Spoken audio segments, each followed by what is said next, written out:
Here it is printing some smaller parts for the helicopter. This is real time.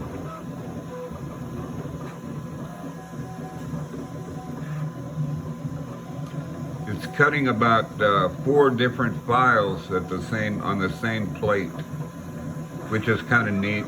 You don't have to print them one by one. Whatever will fit on the plate, it will print.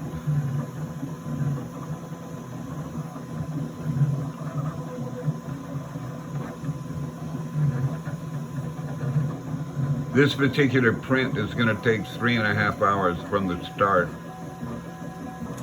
It's the seats and instrument panel, front seats, back seats, and some details. So anyway, I thought I'd give you an idea of how this thing prints. Okay, that's it.